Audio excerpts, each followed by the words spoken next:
इनकी पूजा कीजिए।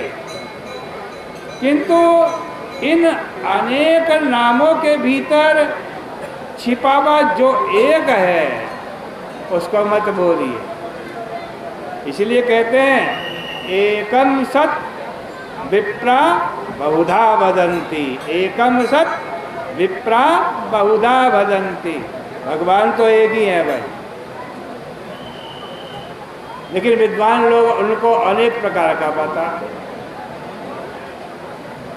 क्यों बताते हैं कि अनेक प्रकार? तो एक ही भगवान यदि हो जाए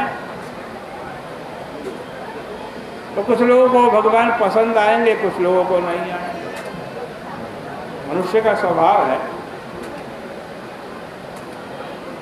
रुचि वैचित्र है, किसी को कुछ रुचि है, किसी की कुछ रुचि है। भगवान एक ही बन जाए। आप जितने भी अन्य धर्म देखो सब में कहते हैं एक भगवान है। मुसलमान क्या कहता है? मेरा एक भगवान है। ईसाई क्या कहता है? मेरा एक भगवान है। अन्य जितने भी धर्म वाले हैं वो कहते हैं मेरे एक भगवान है। मैं भी कहता हूँ मेरे एक भगवान है। लेकिन एक बहुत बढ़िया, बहुत सरलता हमारे धर्म में दी है। भगवान तो एक है, लेकिन आप जिस रूप में, जिस रंग में, जिस आकृति में, जिस स्वभाव में भगवान को पुकारेंगे, भगवान वही रूप, वही आकृति, वही स्वभाव लेकर के आपके सामने प्रकट हो जाएंगे। चाहे आप राम के रूप में पुकारें, चाहे कृष्ण के रूप में पुकारें। भक्त की रक्षा करने के लिए वो भगवान आज शूकर बन जाते हैं। भक्त की रक्षा करने के लिए वही भगवान नरसिंह बन जाते हैं। आधे मनुष्य आधे पशु। तो भगवान ने छूट दी है। भगवान है एक ही, लेकिन आपको जो पसंद हो, जैसा रूप भगवान को पसंद हो। आपको पुरुष रूप में भगवान पसंद नहीं आते तो स्त्री रूप में भगवान आ जाते हैं, देवी के रूप में आ जाते हैं, भगवती के रूप में आ जाते हैं। उन भगवान को ढूंढना है।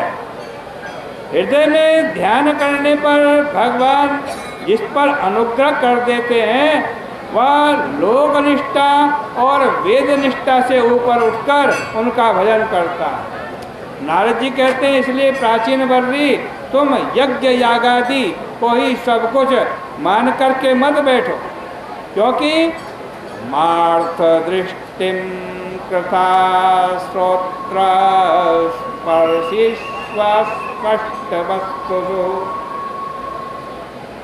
केवल कान को छूने वाली बात है, इसमें परमार्थ वस्तु है ही नहीं।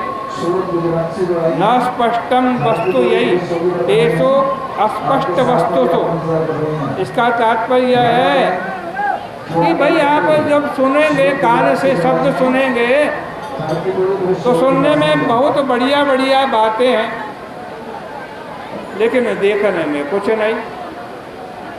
जो लोग ज़्यादा कर्मकांड में, ज़्यादा आज शब्द जाल में फंसे रहते हैं, कर्मकांड में, यज्ञ में, हवन में, इसी में फंसे रहते हैं, उनकी छाती के भीतर धुआं भर जाता है। आहु धूम्र धिया। देखो एक बहुत बड़े विद्वान थे और जब बैठते थे अन्य विद्वानों के साथ तो वो अपने पिताजी की प्रशंसा में बोलते थे कि उनके अंतःकरण में आज यज्ञ भरा रहता, यज्ञ का धुआं भरा रहता। बहुत यज्ञ करते हैं वो, इसलिए अंतःकरण में भी यज्ञ का धुआं भरा रहता। और इसी कारण उनकी छाती पर काले काले बालों के रूप में वो उगा रहता। तो धूम्र दिया, जब यह धुआं हृदय में भर जाता है, परमेश्वर पर दृष्टि नहीं जाती। वे कहते हैं सारे वेदों का तात्पर्य यही है कि होम कर, हवन कर, उसके लिए सारी धरती पर कुशा बिछा देते हैं, पशु हत्या करते हैं, सब कुछ करने पर भी भगवान को, परमात्मा को नहीं पहचानते। लेकिन असल में कर्म तो वही है जिससे भगवान